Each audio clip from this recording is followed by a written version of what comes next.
Don't you find it strange how there are places you arrive at, and without a single reason, you exhale, like you've finally stopped running, like your soul sat down and said, "We're home." No logic, no explanation, just a feeling, one you can't describe, but can never forget. And the truth is, you'll only ever feel that way in a few places across your entire lifetime. Not everywhere, not often, just in three sacred kinds of places, each one holding a key to something you've either lost or are still becoming. This isn't random. This is remembrance, because the places you feel most at home aren't always where you're from, but where your soul has been, where it's going, and where it came to heal. Let's begin. Sometimes you'll step foot into a town, a street, even a cafe, and without ever having been there before, your chest softens, your heart swells, your eyes well with tears. The people there seem to gravitate towards you more and begin conversation, and yet you don't know why, but your soul does. You've been here before, in another time, another body, another story. This is a place from a past life, and your soul never forgot. Carl Jung once said, "The psyche is not bound by time, because the soul is ancient. It carries memories through lifetimes, not just in dreams or emotions, but in places. There's a name for it. Anamnesis, a deep remembering, not of something new, but of something buried. That forest you couldn't leave, that house you dreamed about before you found it, that village in that country that felt like home the moment you arrived.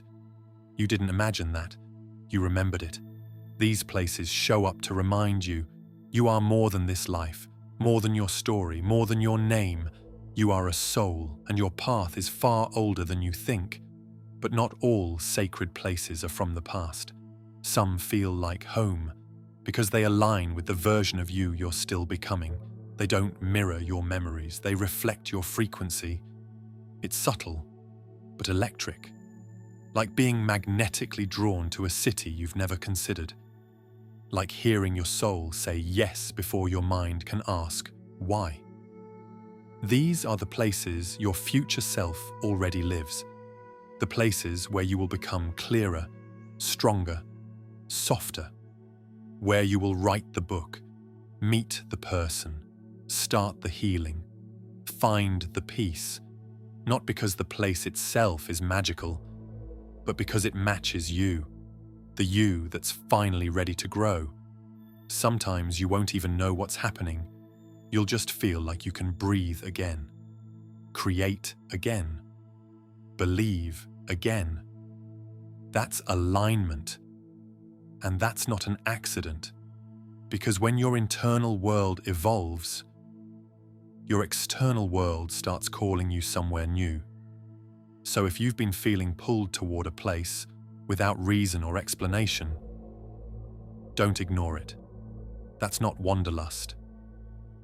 That's your soul guiding you to your next chapter. And then, there are the hard ones, the places that don't feel like home at first, the places that test you, break you open, make you question everything. But somehow, in the middle of the mess, you find something sacred. You find yourself, because these are the places your soul didn't choose for comfort, but for healing. Maybe it's the town you had to return to after everything fell apart, the city where you felt completely alone, the home you resisted, but had no choice but to accept. It's easy to think you're stuck, but you're not stuck. You're being sculpted. Sometimes the universe places you where you'd never choose to go, because it's the only place that could show you who you really are. Here, you'll rest, you'll break, you'll remember what matters, you'll begin again, and slowly, without realizing it, this place becomes something unexpected. It becomes safe, it becomes still, it becomes home. Because even the most painful chapters are sacred ground if they bring you back to yourself. 3 kinds of places, 3 sacred mirrors, where you've been, where you're going, and where you came to heal. And the rarest of all, the place that is all 3, where your past is honored, your future is born, and your present is held. You may only find one place like that in your entire lifetime, but when you do, you'll feel it in your bones. It will feel like something ancient remembering itself, a breath you didn't know you were holding, a chapter you didn't know was waiting. And in that moment, you'll understand, home isn't always a where. It's a when, it's a who, it's a why, it's the alignment of soul and soil, of memory and possibility, of healing and becoming. So if you're feeling lost right now, if the place you're in feels too tight for the size of your becoming, if you don't know where home is anymore, trust the pull, the ache in your chest, the whisper in your gut, the map that makes no sense, but won't stop calling you.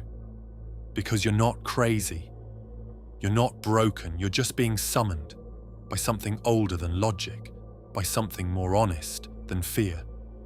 You're being led home, not to where you were raised, but to where you will rise. And when you arrive, it won't be loud, it won't be grand, it will be quiet, a knowing, a remembering. And you'll say, here, this is it. This is where I was always meant to be.